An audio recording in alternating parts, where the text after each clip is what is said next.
જિલ્લા ચૂંટણી અધિકારી શ્રી તુષાર સુમેરાએ મહત્તમ અને અચૂક મતદાન કરી લોકશાહીના મહાપર્વમાં જોડાવાની અપીલ કરી.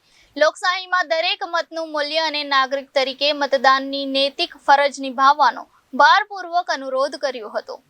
આગામી તારીખ 7મી મેના રોજ 22 ભરૂચ સંસદીય મત વિસ્તાર સહિત રાજ્યભરમાં સવારે 7 વાગ્યાથી સાંજના 6 વાગ્યા સુધી લોકસભા ચૂંટણીનું મતદાન યોજાનાર છે. ત્યારે જિલ્લામાં લોકશાહીના અવસર સમી લોકસભા સામાન્ય ચૂંટણીમાં વધુમાં વધુ મતદાન થાય તે માટે સર્વે મતદારોને પોતાના અમૂલ્ય મતાધિકારનો ઉપયોગ કરવાની અપીલ જિલ્લા ચૂંટણી અધિકારી અને કલેક્ટર શ્રી તુષાર સુમેરાએ કરી હતી.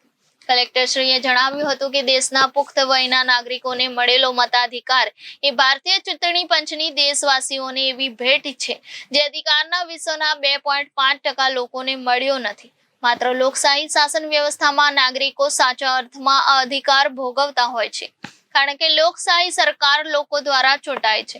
જેથી સૌ મતદારોએ ગર્વ લેવો જોઈએ કે આપણે સૌ આગામી તારીખ 7મીએ ભારતીય ચૂંટણી પંચે સૌ મતદારોને ચૂંટણી પ્રક્રિયામાં સહભાગી બનવામાં અને મતદાધિકારનો ઉપયોગ કરવા માટે ગૌરવભરી તક પૂરી પાડી છે.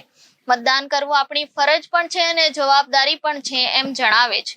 કલેક્ટરશ્રીએ તમામ મતદારોને અચૂક મતદાનની અપીલ કરતા કહ્યું કે આપણો એક વોટ આપશો અને દેશનું ભવિષ્ય નિર્માણ કરે છે. આગામી 7મી લોકસભા ચૂંટણીમાં ઉત્સાહથી સામૂહિક રીતે મતદાન કરીએ. ચૂંટણી એ લોકશાહીનું પર્વ છે અને દેશનો ગર્વ છે. ત્યારે ચૂંટણી પંચનું વિઝન એ છે કે no voter to be left behind.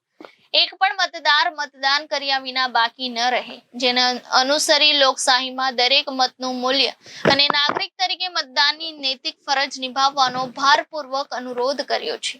મિત્રો, 2024ની લોકસભાની સામાન્ય ચૂંટણી આપણે જાણીએ તેમ આવી છે અને 7મી મે આપણો મતદાનનો સમય છે. મતદાન આપણી પવિત્ર ફરજ છે અને આપણે ગર્વ લઈ શકીએ એવી ફરજ છે, કેમ કે વિશ્વના ઘણા દેશો એવા છે કે જ્યાં લોકોને મતદાનનો અધિકાર નથી. આપણને ભારતના નાગરિક તરીકે આ એક વિશેષ અધિકાર મળ્યો છે આ દેશમાં જન્મીને.